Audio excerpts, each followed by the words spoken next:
ನಮಸ್ಕಾರ. ಶುಭ ಮಧ್ಯಾಹ್ನ ಪ್ರೀತಿಯ ವಿದ್ಯಾರ್ಥಿಗಳಿಗೆ, ಶಾಲಾ ಶಿಕ್ಷಕರಿಗೆ ಹಾಗೂ ಶಾಲಾ ಸಿಬ್ಬಂದಿ ವರ್ಗದವರಿಗೆ. ನಿಮ್ಮೆಲ್ಲರಿಗೂ ಕೂಡ ವಿದ್ಯಾಶಕ್ತಿಯ ವಿಜ್ಞಾನದ ತರಗತಿಗೆ ಆತ್ಮೀಯವಾದಂತಹ ಸ್ವಾಗತ ಕೋರ್ತಾ ಇರೋದು ನಾನು ನಿಮ್ಮ ವಿಜ್ಞಾನದ ಶಿಕ್ಷಕಿ ಅಶ್ವಿತಾ ಮಲ್ನಾಡ್. ಪ್ರಿಯ ವಿದ್ಯಾರ್ಥಿಗಳೇ, ಇವತ್ತಿನ ತರಗತಿಯಲ್ಲಿ ನಾವು ಚಲನೆ ಮತ್ತು ಕಾಲ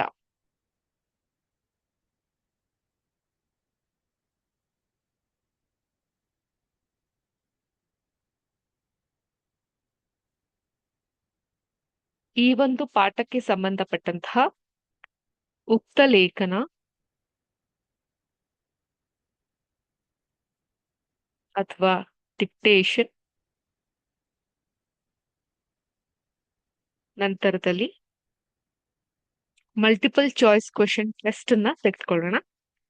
ಸೊ ಇದಾದ ನಂತರದಲ್ಲಿ ಹೊಸದೊಂದು ಪಾಠದ ಪರಿಚಯವನ್ನ ನಾನು ನಿಮ್ಗೆ ಮಾಡ್ತಾ ಕೊಡ್ತೇನೆ. ಓಕೆನಾ? ಸೊ ಮೊದಲನೇದಾಗಿ ಉಕ್ತ ಲೇಖನ ಅಥವಾ ಡಿಕ್ಟೇಷನ್ ವರ್ಡ್ಸ್ ಗಳ ಟೆಸ್ಟ್ ತೆಗೆದುಕೊಳ್ಳಿ. ಎಲ್ಲರೂ ಓಪನ್ ಮಾಡಿ ನಿಮ್ಮ ಪುಸ್ತಕವನ್ನ.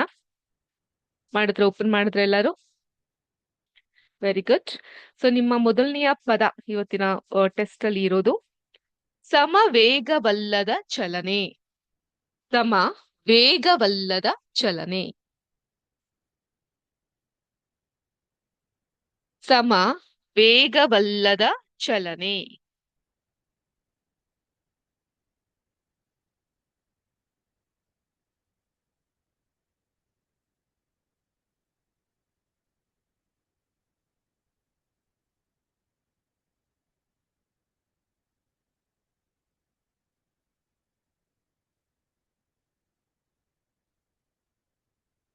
ಸಮ ವೇಗವಲ್ಲದ ಚಲನೆ. ನೋಟ್ ಮಾಡ್ಕೊಂಡ್ರಾ? ನೆಕ್ಸ್ಟ್ ಎರಡನೇ ಪದ ದೂರ ಸ್ಥಳಾಂತರ. ದೂರ ಸ್ಥಳಾಂತರ. ಸೆಕೆಂಡ್ ವರ್ಡ್ ದೂರ ಸ್ಥಳಾಂತರ.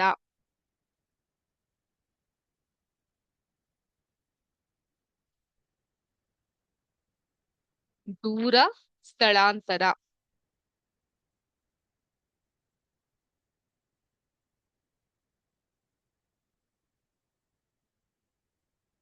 ನೋಟ್ ಮಾಡ್ಕೊಂಡ್ರ? ದೂರ ಸ್ಥಳಾಂತರ. ಮೂರನೇ ಪದ ಅವಧಿಕ ಚಲನೆ. ಅವಧಿಕ ಚಲನೆ.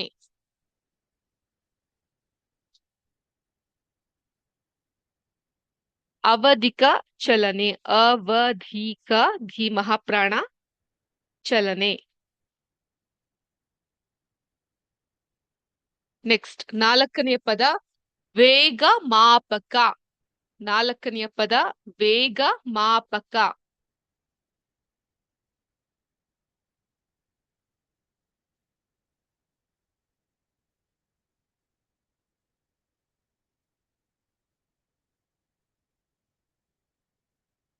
ವೇಗ ಮಾಪಕ. ಐದನೇ ಪದ ಲಾಸ್ಟ್ ಪದ ಸರಾಸರಿ ವೇಗ. ಸರಾಸರಿ ವೇಗ.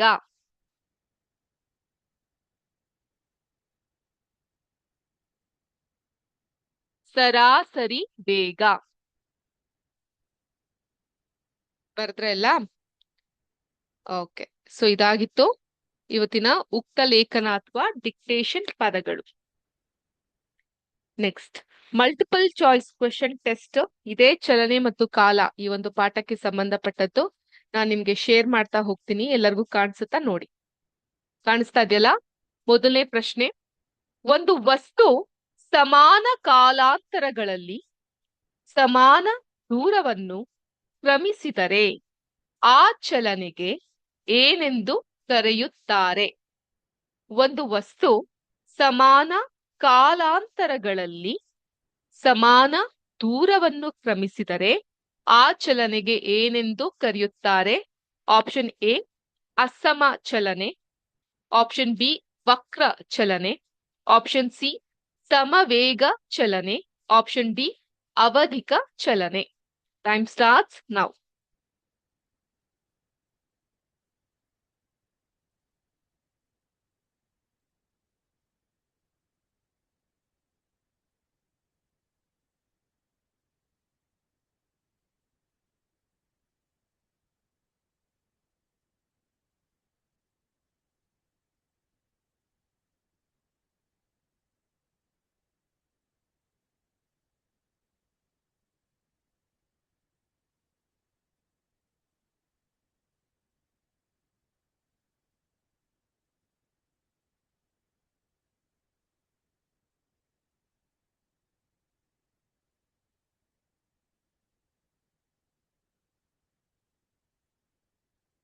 ಸಮಯ ಓಡ್ತಾ ಇದೆ.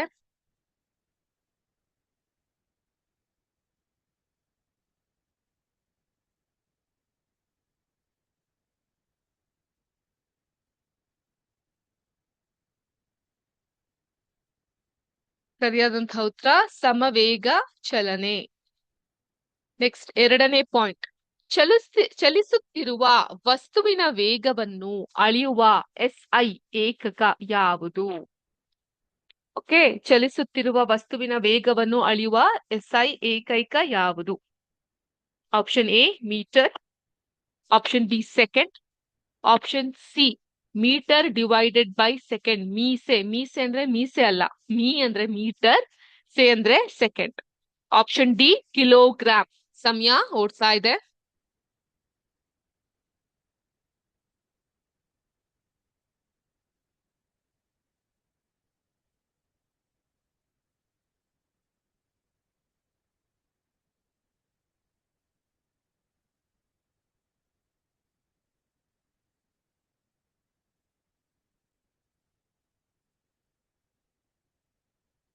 ಸೊ ಸರಿಯಾದಂತಹ ಉತ್ತರ ಯಾವ್ದಿರಬಹುದು? Once again option C metre divided by second. Next ಮೂರನೆಯ ಪ್ರಶ್ನೆ. ಒಂದು ವಸ್ತು ಮುಂದೆ ಹೋಗಿ ಮತ್ತೆ ಆರಂಭದ ಸ್ಥಳಕ್ಕೆ ಬಂದರೆ ಅದರ ಸ್ಥಳಾಂತರ ಎಷ್ಟು? ಒಂದು ವಸ್ತು ಮುಂದೆ ಹೋಗಿ ಮತ್ತೆ ಆರಂಭದ ಸ್ಥಳಕ್ಕೆ, from the starting point again ಬಂದಾಗ ಅದರ ಸ್ಥಳಾಂತರ ಎಷ್ಟು? ಯೋಚನೆ ಮಾಡಿ ಉತ್ತರ ಕೊಡಿ. ಆಪ್ಷನ್ ಎ ದೂರಕ್ಕೆ ಸಮ, ಆಪ್ಷನ್ ಬಿ ಅರ್ಧ ದೂರ, ಆಪ್ಷನ್ ಸಿ ಶೂನ್ಯ, ಆಪ್ಷನ್ ಡಿ ಗರಿಷ್ಠ. ಆನ್ಸರ್ ಏನಿರಬಹುದು? ಯೋಚನೆ ಮಾಡಿ. Your time starts now.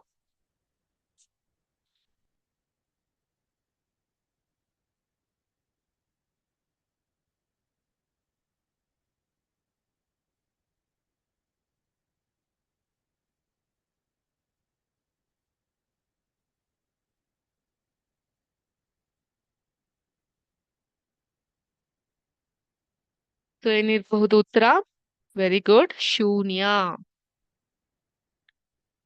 ಕೆಳಗಿನವುಗಳಲ್ಲಿ ಅವಧಿಕ ಚಲನೆಯನ್ನು ಸೂಚಿಸುವ ಉದಾಹರಣೆ ಯಾವುದು? ಕೆಳಗಿನವುಗಳಲ್ಲಿ ಅವಧಿಕ ಚಲನೆಯನ್ನು ಸೂಚಿಸುವ ಉದಾಹರಣೆ ಯಾವುದು? ಆಪ್ಷನ್ ಎ ಕಾರು ನೇರ ರಸ್ತೆಯಲ್ಲಿ ಸಾಗುವುದು, ಆಪ್ಷನ್ ಬಿ ಪೆಂಡಲಮ್ ಮುಂದೆ ಹಿಂದೆ ಚಲಿಸುವುದು, ಆಪ್ಷನ್ ಸಿ ಸೈಕಲ್ ನಿಲ್ಲುವುದು, ಆಪ್ಷನ್ ಡಿ ಪುಸ್ತಕ ಮೇಜಿನ ಮೇಲೆ ಇರುವುದು. ಸೊ ಏನಿರಬಹುದು ಸರಿಯಾದಂತಹ ಉತ್ತರ? Time starts now.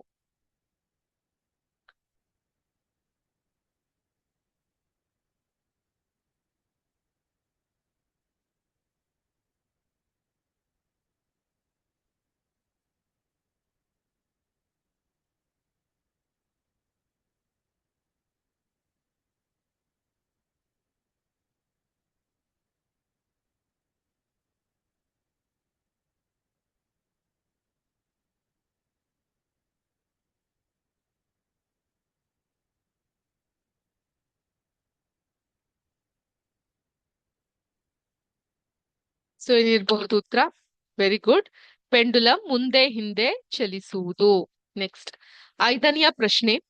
ವೇಗ ಮತ್ತು ಕಾಲದ ನಡುವಿನ ಸಂಬಂಧವನ್ನ ತೋರಿಸುವ ಗ್ರಾಫ್ ಯಾವುದು? ವೇಗ ಮತ್ತು ಕಾಲದ ನಡುವಿನ ಸಂಬಂಧವನ್ನ ತೋರಿಸುವ ಗ್ರಾಫ್ ಯಾವುದು? ಆಪ್ಷನ್ ಎ ದೂರ ಕಾಲ ಗ್ರಾಫ್, ಆಪ್ಷನ್ ಬಿ ವೇಗ ಕಾಲ ಗ್ರಾಫ್, ಆಪ್ಷನ್ ಸಿ ಸ್ಥಳಾಂತರ ದೂರ ಗ್ರಾಫ್, ಆಪ್ಷನ್ ಡಿ ತೂಕ ಕಾಲ ಗ್ರಾಫ್.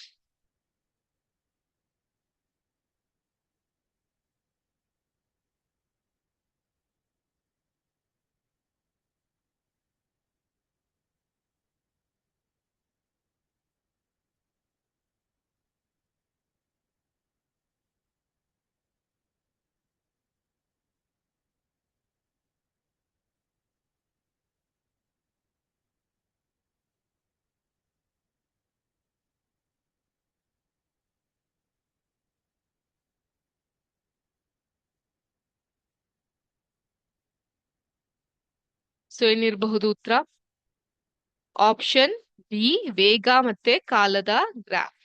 ನೆಕ್ಸ್ಟ್ ಆರನೆಯ ಪ್ರಶ್ನೆ, ಸಿಕ್ಸ್ತ್ ಕ್ವೆಶ್ಚನ್. ಸಮಾವೇಗ ಚಲನೆಯಲ್ಲಿ ದೂರ ಕಾಲ ಗ್ರಾಫ್ ಯಾವ ಆಕಾರದಲ್ಲಿ ಇರುತ್ತದೆ? ಸಮವೇಗ ಚಲನೆಯಲ್ಲಿ ದೂರ ಕಾಲ ಗ್ರಾಫ್ ಯಾವ ಆಕಾರದಲ್ಲಿ ಇರುತ್ತದೆ? ಆಪ್ಷನ್ ಎ ವಕ್ರರೇಖೆ, ಆಪ್ಷನ್ ಬಿ ಸಮಾಂತರ ರೇಖೆ, ಆಪ್ಷನ್ ಸಿ ನೇರ ರೇಖೆ, ಆಪ್ಷನ್ ಡಿ ಅಸಮ ರೇಖೆ. ಸಮಯ ಓಡ್ತಾ ಇದೆ.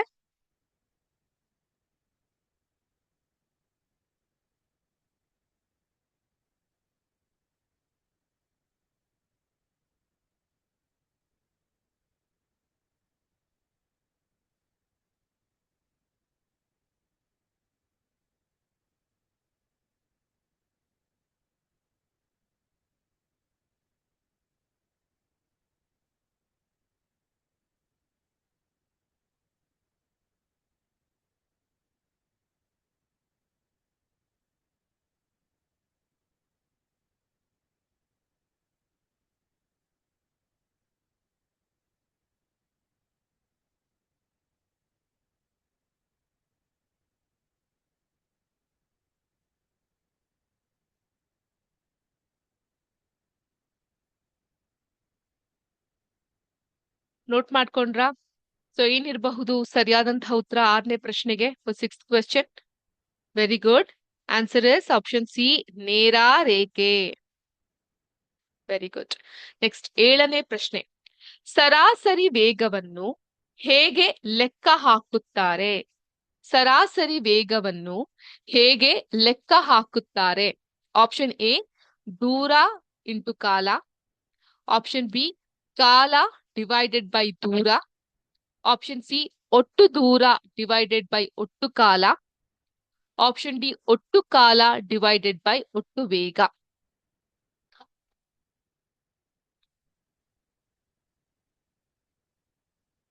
ಸಮಯ ಓಡ್ತಾ ಇದೆ ಮಕ್ಕಳೇ.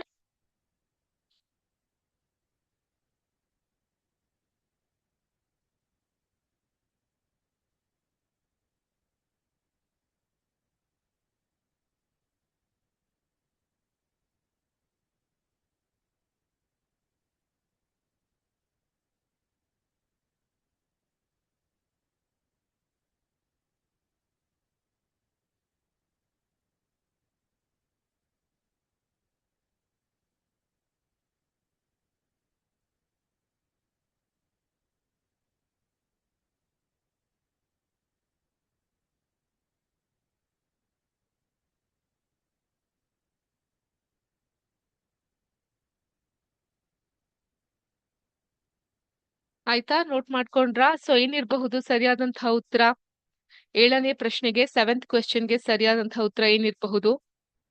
Very good. ಸರಿಯಾದಂತಹ ಉತ್ತರ ಒಟ್ಟು ದೂರ ಡಿವೈಡೆಡ್ ಬೈ ಒಟ್ಟು ಕಾಲ, ಆಪ್ಷನ್ ಸಿ. ಗುಡ್. ಕನ್ಫ್ಯೂಸ್ ಆಗುತ್ತಲ್ವಾ? ದೂರ ಕಾಲ, ಕಾಲ ವೇಗ, ಇದ್ರ ಮಧ್ಯೆ ಸ್ವಲ್ಪ ಸಮಾಧಾನವಾಗಿ ನೋಡ್ಕೊಬೇಕಾಗುತ್ತೆ. ನೆಕ್ಸ್ಟ್ 8ನೇ ಪ್ರಶ್ನೆ. ಯಾವ ಸಾಧನವನ್ನು ವಾಹನಗಳಲ್ಲಿ ವೇಗವನ್ನ ತೋರಿಸಲು ಬಳಸುತ್ತಾರೆ? ಇದಂತೂ ಗೊತ್ತೇ ಇರುತ್ತೆ ನಿಮ್ಗೆ ಅಲ್ವಾ? ಯಾವ ಸಾಧನವನ್ನು ವಾಹನಗಳಲ್ಲಿ ವೇಗವನ್ನ ತೋರಿಸಲು ಬಳಸ್ತಾರೆ? ಆಪ್ಷನ್ ಎ ತಾಪಮಾನ ಮಾಪಕ, ಆಪ್ಷನ್ ಬಿ ವೇಗ ಮಾಪಕ, ಆಪ್ಷನ್ ಸಿ ತೂಕ ಮಾಪಕ, ಆಪ್ಷನ್ ಡಿ ಒತ್ತಡ ಮಾಪಕ. Time starts now.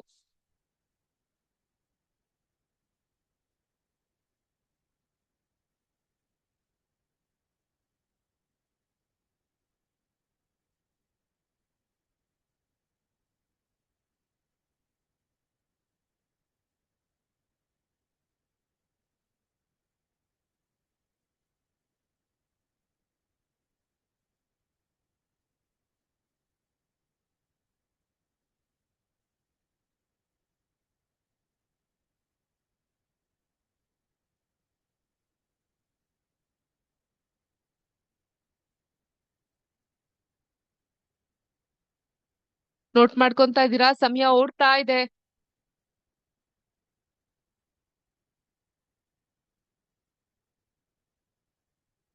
ಏನಿರಬಹುದು ಸರಿಯಾದಂತಹ ಉತ್ತರ?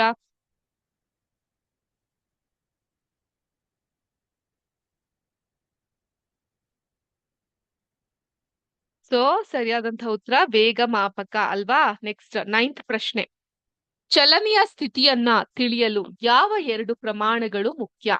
ಆಪ್ಷನ್ ಎ ತೂಕ ಮತ್ತು ಕಾಲ, ಆಪ್ಷನ್ ಬಿ ದೂರ ಮತ್ತು ಕಾಲ, ಆಪ್ಷನ್ ಸಿ ವೇಗ ಮತ್ತು ತೂಕ, ಆಪ್ಷನ್ ಡಿ ಸ್ಥಳ ಮತ್ತು ತಾಪಮಾನ.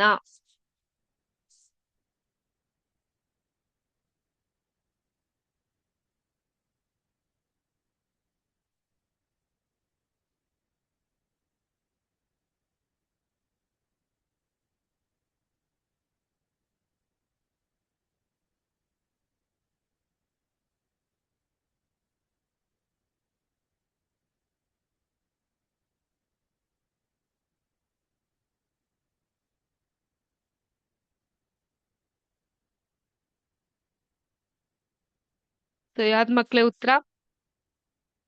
9th ಪ್ರಶ್ನೆ ಅಲ್ವಾ? 9th ಪ್ರಶ್ನೆಗೆ ವೆರಿ ಗುಡ್, ದೂರ ಮತ್ತು ಕಾಲ. ಕೊನೆಯ ಪ್ರಶ್ನೆ 10ನೇ ಪ್ರಶ್ನೆ. ಕೆಳಗಿನವುಗಳಲ್ಲಿ ಯಾವುದು ಅಸಮ ವೇಗ ಚಲನೆಯ ಉದಾಹರಣೆ? ಆಪ್ಷನ್ ಎ ಸಮಗತಿಯಲ್ಲಿ ಓಡುವ ರೈಲು, ಆಪ್ಷನ್ ಬಿ ನಿಂತಿರುವ ಕಾರು, ಆಪ್ಷನ್ ಸಿ ನಗರದಲ್ಲಿ ಸಂಚರಿಸುವ ಬಸ್, ಆಪ್ಷನ್ ಡಿ ಸ್ಥಿರ ಗೋಡೆ. ಒಂದ್ ನಿಂತಿದೆ, ಒಂದು ಸಮ ರೀತಿಯಲ್ಲಿ ಓಡ್ತಾ ಇದೆ. ಯಾವ್ದಿರಬಹುದು ಉತ್ತರ? ನೀವೇ ಆಯ್ಕೆಯನ್ನ ಮಾಡಿ.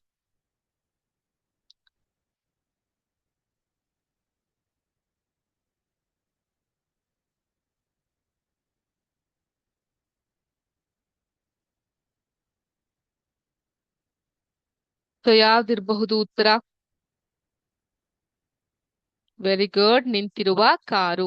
ಇದಿಷ್ಟಾಗಿತ್ತು ಚಲನೆ ಮತ್ತು ಕಾಲ ಈ ಒಂದು ಪಾಠಕ್ಕೆ ಸಂಬಂಧಪಟ್ಟಂತಹ ಮಲ್ಟಿಪಲ್ ಚಾಯ್ಸ್ ಕ್ವೆಶನ್ಸ್ ಗಳು. ನಿಮ್ಮೆಲ್ಲರಿಗೂ ಅರ್ಥ ಆಗಿದೆ, ಇಷ್ಟ ಆಗಿದೆ ಅಂತ ಭಾವಿಸ್ತೀನಿ.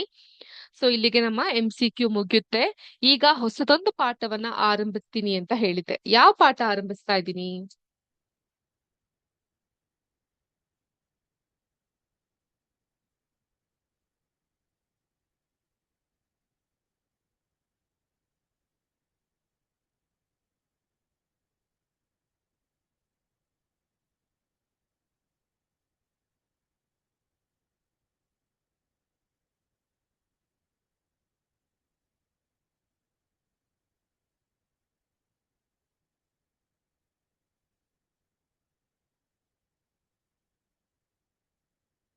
ವಿದ್ಯುತ್ ಪ್ರವಾಹ ಮತ್ತು ಅದರ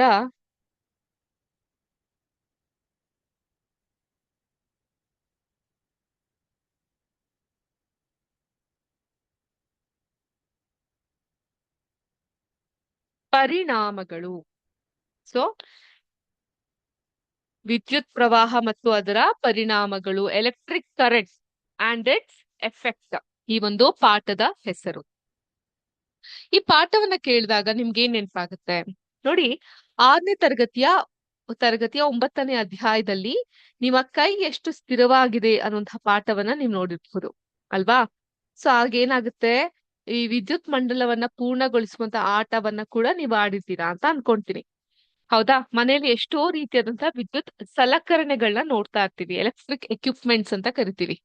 ಫೋನ್ ಚಾರ್ಜರ್ ಇಂದ ಹಿಡಿದು ಎಷ್ಟೊಂದು ಎಲೆಕ್ಟ್ರಿಕಲ್ ಎಕ್ವಿಪ್ಮೆಂಟ್ಸ್ ಇರುತ್ತೆ. Mixie, grinder, fridge, laptop, washing machine, computer, TV ಅಲ್ವಾ? ಕೆಲವು ಸಾಮಾನ್ಯ ವಿದ್ಯುತ್ ಸಲಕರಣೆಗಳನ್ನ ಸಂಕೇತಗಳಿಂದ ಸೂಚಿಸಬಹುದು.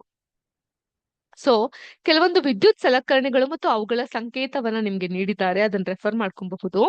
ಅದೇ ರೀತಿ ಈ ಸಂಕೇತಗಳನ್ನ ಗಮನ ಬಿಟ್ಟು ನೋಡಿದಾಗ ನಮ್ಗೆ ಎಲೆಕ್ಟ್ರಿಕ್ ಸೆಲ್ ಅಥವಾ ವಿದ್ಯುತ್ ಕೋಶದ ಸಂಕೇತದಲ್ಲಿ ಒಂದು ಉದ್ದವಾದ, ಇನ್ನೊಂದು ಚಿಕ್ಕವಾದ ಮತ್ತು ದಪ್ಪವಾದ 2 ಸಮಾನಾಂತರ ಗೆರೆಗಳನ್ನ ನೀವು ನೋಡ್ತಾ ಹೋಗಬಹುದು ಅಲ್ವಾ? ಎಲೆಕ್ಟ್ರಿಕ್ ಸೆಲ್ ಅಲ್ಲಿ ಅಥವಾ ವಿದ್ಯುತ್ ಕೋಶದಲ್ಲಿ. ಮೊದಲನೇದಾಗಿ ಇದು ಯಾವ ರೀತಿ ನಡೆಯುತ್ತೆ?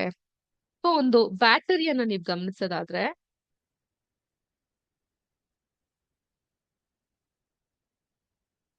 ಈ ರೀತಿ ಇರುತ್ತೆ ಬ್ಯಾಟ್ರಿ, ಹೌದಾ?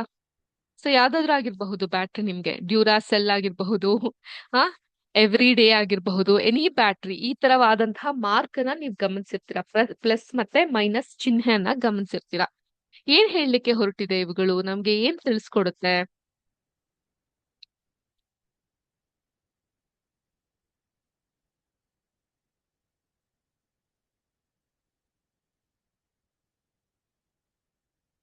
ಏನ್ ಹೇಳಲಿಕ್ಕೆ ಹೊರಟಿದೆ? ನಾವು ಮನೆಯಲ್ಲಿ ಬಳಸುವಂತಹ ವಿದ್ಯುತ್ ಉಪಕರಣ ಆಗಿರಬಹುದು, ಅಥವಾ ಇಂತಹ ಇನ್ಸ್ಟ್ರೂಮೆಂಟ್ ಗಳನ್ನ ನಾವು ಬಳಸೋದಾಗಿರಬಹುದು. ಕೆಲವೊಂದನ್ನ ನಾವು ಮುಟ್ಟಬಾರ್ದು ಅನ್ನೋ ರೀತಿಯಲ್ಲಿ ಚಿಹ್ನೆಗಳನ್ನ ನಾವು ಕಂಡಿರ್ತೀವಿ, ಹೌದಾ? ಸೊ ಈ ರೀತಿಯಾದಂತಹ ಸಂಕೇತಗಳನ್ನ ನೋಡಿರ್ತೀರ.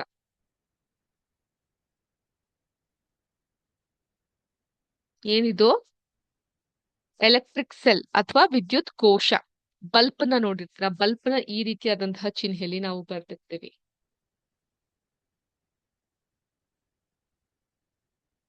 ಹೌದಾ? ಅದೇ ರೀತಿ ಈ ಒತ್ತುಗುಂಡಿಯ ಸಂಪರ್ಕ ಸ್ಥಾನವನ್ನ ಈ ರೀತಿಯಾಗಿ ಬರ್ದಿರ್ತೀವಿ.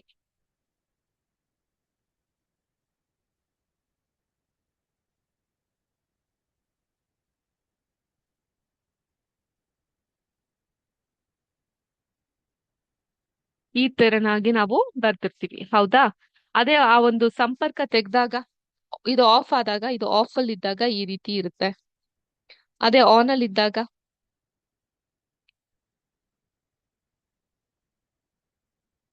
ಅಲ್ವಾ, ಓಪನ್ ಆಗ್ಬಿಟ್ಟಿರುತ್ತೆ, ಅದು ಇದು ಹಿಂಗ್ ಮೇಲ್ ಬಂದ್ಬಿಟ್ಟಿರುತ್ತೆ. ಇದು ಆಫ್, ಇದು ಆನ್. ಈ ತರನಾದಂತಹ ಚಿಹ್ನೆಗಳನ್ನ ನೀವು ನೋಡಿರ್ತೀರ. ಅಂದ್ರೆ ಸ್ವಿಚ್ ಆಫ್ ಆದಾಗ, ಆನ್ ಆದಾಗ. ಅದೇ ರೀತಿ ಇದು ಬಂದು ಬಲ್ಪಿನ ಚಿಹ್ನೆ ಆಗಿರುತ್ತೆ.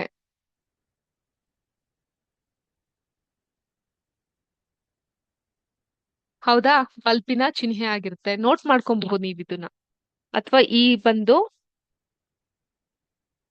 ಎಲೆಕ್ಟ್ರಿಕ್ ಸೆಲ್ ಅಥವಾ ವಿದ್ಯುತ್ ಕೋಶದ ಚಿಹ್ನೆ ಇದಾಗಿರುತ್ತೆ. ನಂಬರ್ ಬೇಕಂದ್ರೆ ಹಾಕ್ತೀನಿ. 1, 2, 3, 4. You can note these diagrams. So ಏನಿದು? ಬಲ್ಪ್. ಇದು ಸ್ವಿಚ್ ಆಫ್ ಆದಾಗ, ಇದು ಆನ್ ಆದಾಗ. ಇದು ಬಂದೇನು?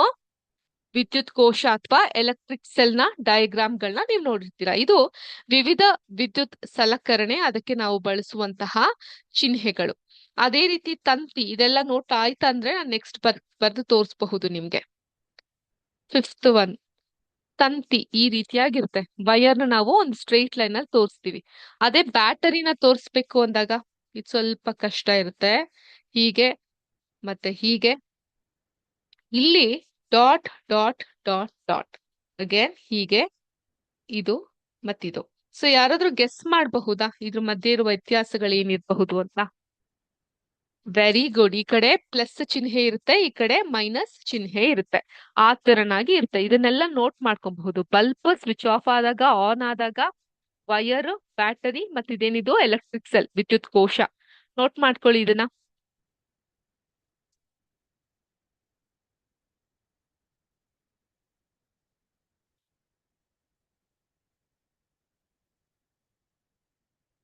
ಆಯ್ತಾ? ನೋಟ್ ಮಾಡ್ಕೊಂಡ್ರ? ಅದೇ ತರ ಟಾರ್ಚ್, ಮನೇಲಿ ಬಳಸುವಂತಹ ಟಾರ್ಚ್, ಟ್ರಾನ್ಸಿಸ್ಟರು, ಮತ್ತೆ ಈ ಕಾರ್ಗಳಲ್ಲಿ ನಿಮ್ಗೆ ಇದು ಬರುತ್ತೆ. ಈ ಮೋಟರ್ ಕನೆಕ್ಟ್ ಆಗಿರ್ತಲ್ಲ, ಕಾರ್ ಏನಂತ ಕರಿತೀವಿ ನಾವ್ ಅದಕ್ಕೆ? ಕಾರ್ ವಿತ್ ವಿಡಿಯೋ ಗೇಮ್ ತರ ಪ್ಲೇ ಮಾಡ್ತಾ ಹೋಗ್ತೀವಲ್ಲ, ವಿತ್ ಬ್ಯಾಟ್ರಿ ಚಾರ್ಜ್ ಮಾಡ್ಕೊಂಡು, ಬ್ಯಾಟ್ರಿಯಿಂದ ಚಲಾವೃತವಾಗುವಂತಹ ಕಾರ್ಗಳು ಅಲ್ವಾ? ಬ್ಯಾಟರಿ ಕಾರ್ ಅಂತೀವಿ.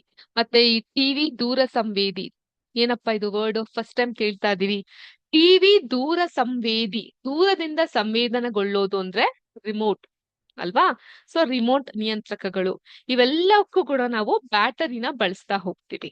ಆದ್ರೆ ಇಂತಹ ಕೆಲವು ಸಾಧನಗಳನ್ನ ನಾವು ವಿದ್ಯುತ್ ಕೋಶದಲ್ಲಿ ನಾವು ಈ ರೀತಿ ತೋರ್ಸ್ಲಿಕ್ಕೆ ಸಾಧ್ಯವಾಗುತ್ತೆ ವಿತ್ ಅದರ ಒಂದು ಸಿಂಬಲ್ಗಳು.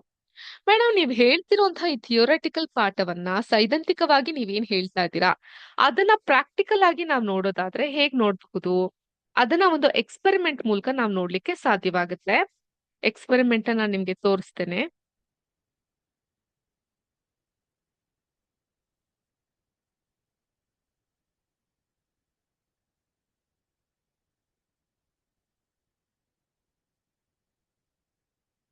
ಓಕೆ, ನನ್ನ ಸ್ಕ್ರೀನ್ ಕಾಣಿಸುತ್ತಾ ಮಕ್ಳೇ ನಿಮ್ಮೆಲ್ಲರಿಗೂನು? ಇನ್ನೂ ಇಲ್ಲ. ಈಗ ಕಾಣಿಸುತ್ತಾ? ಕಾಣಿಸ್ತಾ ಇದೆಯಾ? ಓಕೆ. ಸೊ ಇದು ಬಂದು ನೀರಿನಲ್ಲಿ ಈ ಕರೆಂಟ್ ಯಾವ ರೀತಿ ಪಾಸ್ ಆಗುತ್ತೆ ಅಂತ ನಾವ್ ನೋಡೋಣ. ಓಕೆ. ಈ ಎಕ್ಸ್ಪೆರಿಮೆಂಟ್ ನಮ್ಗೆ ಓಲ್ಯಾಪ್ಸ್ ಈ ಒಂದು ವೆಬ್ಸೈಟ್ ಅಲ್ಲಿ ನಿಮ್ಗೆ ಸಿಗುತ್ತೆ. ನೀವು ಕೂಡ ನಿಮ್ಮ ಫ್ರೀ ಸಮಯದಲ್ಲಿ ನೋಡ್ತಾ ಹೋಗ್ಬಹುದು ಯಾವ ರೀತಿ ಮಾಡೋದು ಅಂತ. ಮೊದಲನೇದಾಗಿ ಏನ್ ಮಾಡ್ತೀವಿ? ಇದನ್ನ, ಈ ಡಯಾಗ್ರಾಮ್ ನ ನೋಡ್ಕೊಳ್ಳಿ. ಈ ರೀತಿಯಾಗಿ ಮಾಡ್ತೀವಿ. ಒಂದು ವಾಟರ್ ಬೇಕರ್ಗೆ 2 ಕಾಪರ್ ವೈರ್ ನ ಇಟ್ಬಿಟ್ಟು ಅದಕ್ಕೆ ಬ್ಯಾಟರಿ, ಈ ಬ್ಯಾಟರಿ ಸಿಂಬಲ್ ಕಾಣಿಸ್ತಾ ಇದೆಯಲ್ಲ, ನಾವಾಗ್ಲೇ ನೋಡಿದ್ವಲ್ಲ, ಈ ತರ ಬ್ಯಾಟರಿಯನ್ನ ಕನೆಕ್ಟ್ ಮಾಡಿದಾಗ, ಸ್ವಿಚ್ ಆನ್ ಮಾಡಿದಾಗ ಏನಾಗುತ್ತೆ, ಆ ನೀರಿಗೆ ಸ್ವಲ್ಪ ಉಪ್ಪನ್ನ ಸೇರಿಸಿದಾಗ ಮತ್ತೆ ಉಪ್ಪಿನ ಜೊತೆಗೆ ಕಾಪರ್ ವೈರ್ ಇದ್ದಾಗ ಏನಾಗುತ್ತೆ ಅಂತ ನೋಡೋಣ. ಉಪ್ಪನ್ನ ಏನಂತೀವಿ ನಾವು? ಸೋಡಿಯಂ ಕ್ಲೋರೈಡ್ ಅಲ್ವಾ? ಸೊ ಮೊದಲು ನಾನು ಉಪ್ಪಿನ ಮುಚ್ಚಳವನ್ನ ತೆಗೆದುಕೊಂತೀನಿ. ಒಂದ್ ಸ್ಪೂನ್ ಅನ್ನ ತೆಗೆದುಕೊಂಡು ಸ್ಪೂನಿನ ಮೂಲಕ ಈ ಬೀಕರ್ಗೆ ಕಾಮನ್ ಸಾಲ್ಟ್ ಅಥವಾ ಸೋಡಿಯಂ ಕ್ಲೋರೈಡ್ ನ ಹಾಕ್ತೀನಿ. ಈಗ ಇದನ್ನ ಚೆನ್ನಾಗಿ ಅಲ್ಲಾಡಿಸ್ತೀನಿ, ಎಲ್ಲ ಡಿಸಾಲ್ವ್ ಆಗೋ ಹಾಗೆ. ಡಿಸಾಲ್ವ್ ಆಯ್ತಾ? ನೀರಿನ ಬಣ್ಣ ಸ್ವಲ್ಪ ಲೈಟ್ ಆಗಿ ಚೇಂಜ್ ಆಯ್ತಾ? ಈಗ 2 ಕಾಪರ್ ವೈರ್ ಅನ್ನ ತಂದ್ಕೊಂತೀನಿ, ಈ ರೀತಿಯಾಗಿ ಇಡ್ತೀನಿ. ಸೊ ಒಂದು ಕಾಪರ್ ವೈರಿನ ತುದಿಯನ್ನ ಬ್ಯಾಟರಿಯ ಪ್ಲಸ್ ಮಾರ್ಗಕ್ಕೆ ಅಥವಾ ಪಾಸಿಟಿವ್ ಚಿಹ್ನೆಗೆ ಸೇರಿಸ್ತೀನಿ. ಸೊ ಅದಾದ ನಂತರ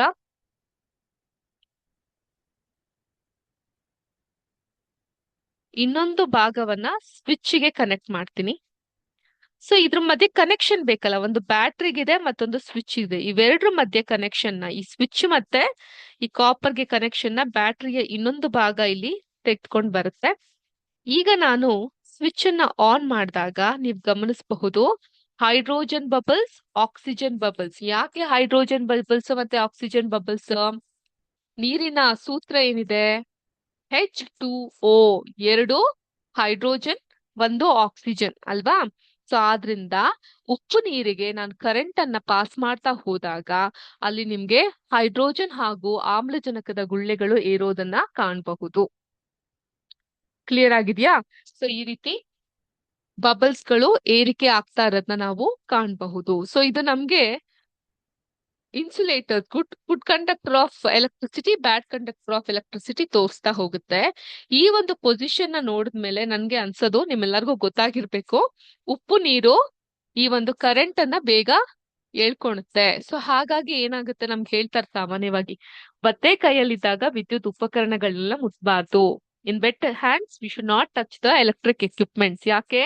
ಶಾಕ್ ಹೊಡೆಯುತ್ತೆ, ಶಾರ್ಟ್ ಸರ್ಕ್ಯೂಟ್ ಆಗುತ್ತೆ ಅಂತ ಕೇಳಿದಿರಲ್ವಾ? ಸೊ ಅದು ಈ ಕಾರಣದಿಂದಾನೇ ಹೇಳ್ತಾ ಹೋಗ್ತಾರೆ. ಅಂಡ್ ಎಸ್ಪೆಷಲಿ ಉಪ್ಪು ನೀರು ಬೇಗ ವಿದ್ಯುತ್ ಅನ್ನ ಆಕರ್ಷಣೆ ಮಾಡುತ್ತೆ. ಸೊ ವಿದ್ಯುತ್ ಪ್ರವಾಹದಿಂದ ಈ ತರನಾದಂತಹ ಪರಿಣಾಮಗಳನ್ನ ನಾವು ನೋಡ್ಲಿಕ್ಕೆ ಸಾಧ್ಯವಾಗುತ್ತೆ. ಚೆನ್ನಾಗಿತ್ತು ಎಕ್ಸ್ಪೆರಿಮೆಂಟ್. ಇನ್ನೊಂದ್ಸಲ ಮಾಡೋಣ, ಎಲ್ಲರೂ ಸೇರ್ ಮಾಡ್ತೀರಾ? Very good. ಇದನ್ನ ರೀಸೆಟ್ ಮಾಡ್ಬೇಕಾಗುತ್ತೆ ನಾವು.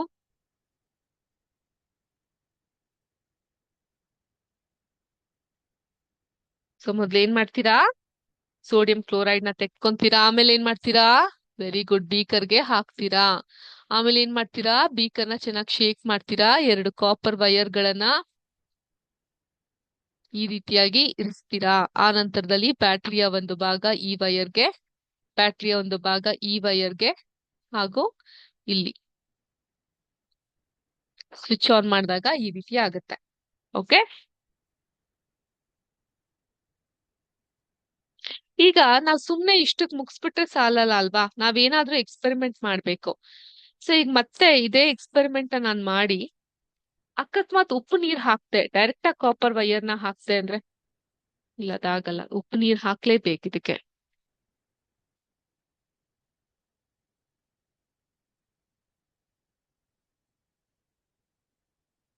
ಈಗ ನೆಗೆಟಿವ್ ಟರ್ಮಿನಲ್ಗೆ ಈ ವೈರ್ ನ ಕೊಟ್ಬಿಟ್ಟು,